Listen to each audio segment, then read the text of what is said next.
I want to talk about a remarkable phenomenon that is going on in Asia and Africa, namely the large-scale conversion of Muslims to Christianity. Historically, this is completely unprecedented. Historically, it's very difficult, and very few people have converted out of Islam. There are a couple of exceptions to that rule, but in general, well, we know that Islam doesn't like people to convert out. In fact, if you think of the old line about the Hotel California, you can check out anytime you like, but you can never leave. That applies to Islam. You can't leave. And you can't leave to become an atheist, and you can't leave to become a member of another religion. In both cases, it's considered not just losing your faith, but apostasy, betraying the Muslim people. And it's been punishable by imprisonment or beatings, or in some cases, even death. Remember, for example, the fatwa that was put on Salman Rushdie, the writer, because he was seen as a sort of apostate to Islam. So this strategy of making it difficult, if not impossible, to convert out has historically stopped Muslims from doing it.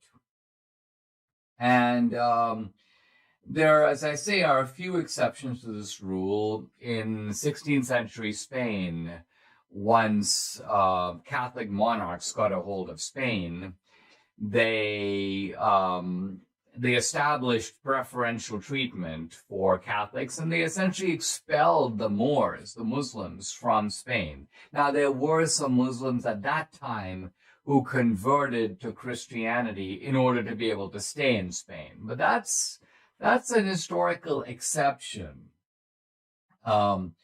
Even as late as the 1980s, a missionary wrote a book called 10 Muslims Meet Christ.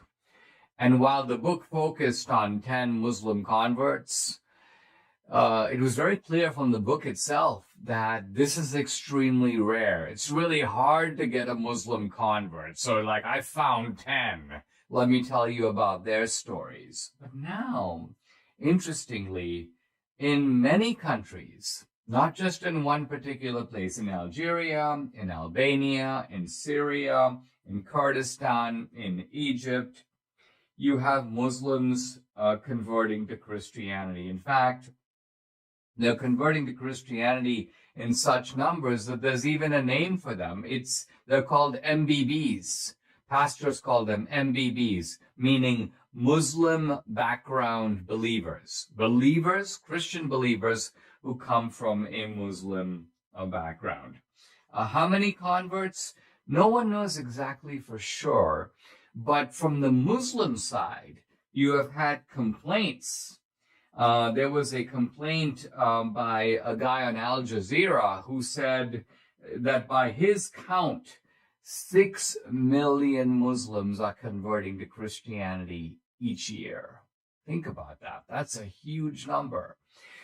Traditionally, Muslims have gained forces by conquering.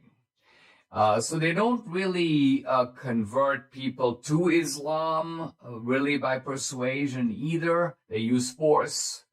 But as I say, very few people convert out. But now that's happening. Now, one of the most, why is it happening? Well, one reason it's happening is that people are rebelling, Muslims are rebelling against radical Islam. One pastor in Egypt apparently said that the Islamists, the Muslim Brotherhood President Mohammed Morsi, was, quote, the great evangelist. Why? Because the extremism of his policies told a lot of Muslims, wow, this guy's crazy. You know, I don't want to be part of any religion that he's part of. So that's part of the reason for the conversion. But the fact that it's happening in so many different places shows that that's not the only reason. Now, interestingly, when you talk to Christian pastors, And I'm referring here to a very interesting article that quotes a number of these pastors. They claim that the reason that Muslims convert, or at least a substantial number of them convert, is that they have dreams and visions of Jesus Christ.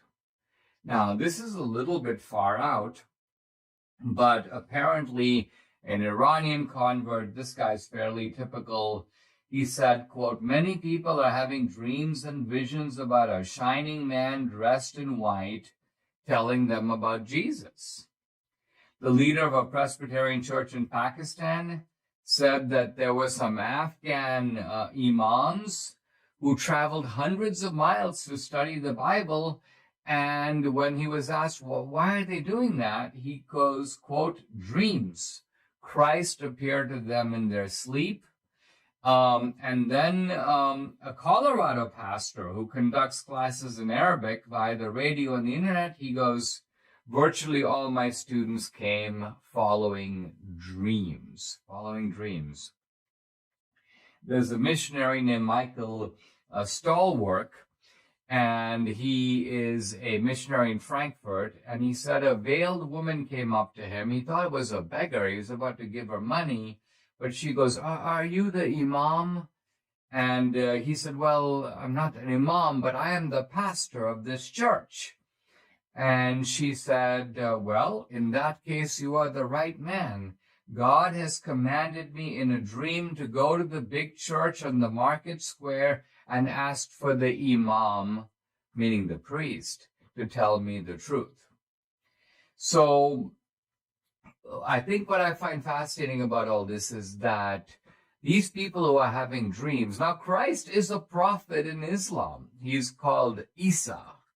But interestingly, in these dreams, these Muslims are getting the clear idea that it's not Isa, that it's in fact the Christian Christ that they need to be following, and following through the mechanism of the Christian Bible and the Christian church. It's a little bit hard to know what to make about this, but I think it's thrilling for us as Christians to see that Muslims, who are the hardest people in the world to convert, Islam hasn't really lost the force of its original revelation. I don't entirely know what to make about these strange visitations and dreams, but they seem to be real enough to the people who have them to suggest at least the possibility that God is doing some remarkable work in the world